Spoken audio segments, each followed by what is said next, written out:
নমস্কাৰ উন্নতি ভিডিঅ'লৈ আপোনালোকক স্বাগতম জনাইছোঁ। বহুদিন ভিডিঅ' বনোৱা নাই, মই কিবা পাৰ্চনেল কামত অলপমান ব্যস্ত হৈ গৈছিলোঁ। আজি এই ভিডিঅ'টো বনাম বুলি ভাবিলোঁ। অসমত যিটো বৰ্তমান ট্ৰেডিং স্কেম চলি আছে তাৰে ওপৰত মই কেইটামান কথা ক'ম বুলি ভাবিছিলোঁ।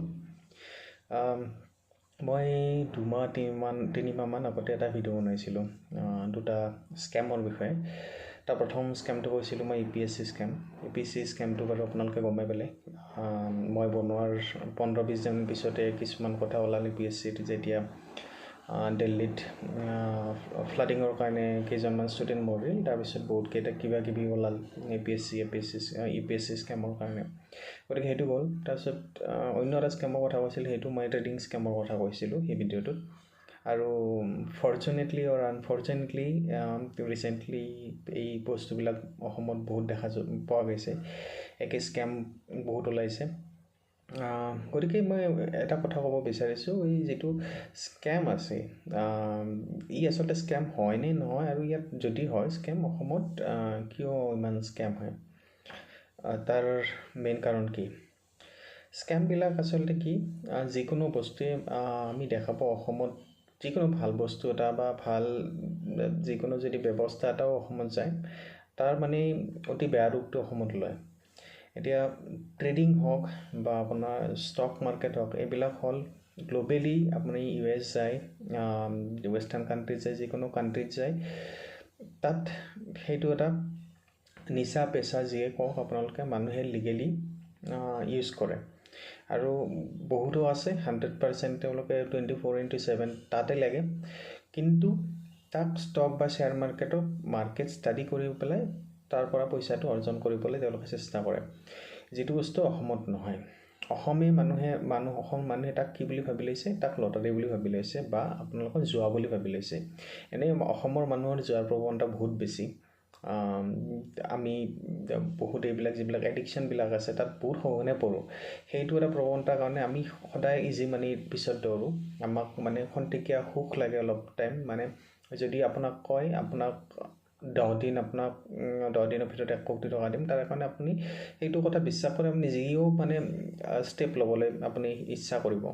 তেনেকুৱা এটা ভাৱধাৰা আমাৰ অসমৰ মানুহখিনিৰ মাজত আছে। আৰু তাৰে কাৰণ হ'ল এই পঞ্জি স্কিম টাইপৰ যিবিলাক বস্তু আছে, আপোনাক মানে এটা মানুহ জইন কৰাই পেলাই তাৰপিছত সেইটো মানুহৰ দ্বাৰাই আৰু 10টা মানুহ আনি পেলাই তাৰপিছত পইচা লোৱা, তেনেকুৱা টাইপত, বা এটা মানুহৰ পৰা পইচা লৈ বেলেগ এটা মানুহক পইচা দিয়া, তাৰপিছত এনেকৈ গৈ পেলাই তাৰপিছত চেইন চিষ্টেমত বহুত মানুহ বাঢ়ি গ'ল। এয়া কোনো ট্ৰেডিঙৰ পৰা পইচা নহয়, ট্ৰেডিঙত অলপ লগাইছিলে পইচা, যদি 1000 কোটি টকা উঠিছে তাৰ মানে 10 কোটি টকা লগাইছে শ্বেয়াৰ মাৰ্কেটত, বাকীখিনি আপোনাৰ পঞ্জি স্কেমৰ দৰেই মানে মানুহক ঠগি আছে। আৰু মানুহবিলাককো এইবিলাক লাগে, কাৰণ শ্বৰ্টকাট মানে আমি বিচাৰোঁ। আৰু লগতে আমাৰ যিবিলাক ছিষ্টেম আছে সমাজত, প্ৰত্যেকটো বস্তুতে আপোনালোকে দেখা পাব এডিকশ্যনৰ সেই ধাৰণাটো আছেই আমাৰ তাত। মানে মদৰ ক্ষেত্ৰত হওক, ভাঙৰ ক্ষেত্ৰত হওক, ড্ৰাগছৰ ক্ষেত্ৰত হওক, অসমৰ মানুহবিলাক তাৰ প্ৰতি বহুত সোনকালে আসক্ত হয়। কাৰণ অসমত আচলতে নাই বুলি ক'ব পাৰি একো বস্তু, মানে আপোনাৰ প্ৰডাক্টিভ বস্তু বহুত কম। গতিকে মানুহবিলাকে প্ৰেক্টিকেলিটিতকৈ আপোনালোকে ইমেজিনেশ্যনত এটা বেছি চলে। গতিকে সেইকাৰণে এই বস্তুবিলাক হয়। মানুহবোৰে ভাবে যে ধনী হ'বৰ কাৰণে এইবিলাকেই উপায় আছে, আৰু এনেকৈ মানুহ ধনী হয়। গতিকে বাহিৰৰ মানুহে যি কয় তাকে শুনি লয়। আনকি অসমৰ মানুহখিনি যিখিনি মানুহ বুজি লয় এই বস্তু ভাৱধাৰাটো, যাৰ বেয়া মনোভাৱ আছে, তেওঁলোকক এনেকৈ ঠগিবলৈ বিৰাট সহজ হয় অসমত। এইটোৱে কাৰণ মানুহে এইবিলাকত আচলতে ফচিব নালাগে। কিবা এটা ওলালে এতিয়া মানুহে ট্ৰেডিং বা ষ্টকটোৱে বেয়া বুলি ভাবি ল'ব, সেইটো কথা নহয়। ট্ৰেডিং বা শ্বেয়াৰ মাৰ্কেটত পইচা লগাব পাৰে, কিন্তু আপোনাৰ সাধ্য অনুযায়ী আৰু কিমানমান লং টাৰ্মত লগালে ভাল নে শ্বৰ্ট টাৰ্মত লগালে ভাল, এইবিলাক নিজে চাব লাগে আৰু মাৰ্কেট ষ্টাডি কৰিব লাগে।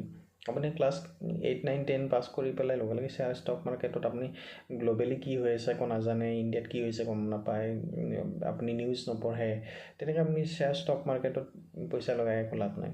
গতিকে আপুনি নৰ্মেলি আপুনি পোষ্ট অফিচত থওক বা বেংকত থওক, তাত বেছি লাভ আছে, এটলিষ্ট ৰিস্কটো নাই। LICতো থ'ব পাৰে।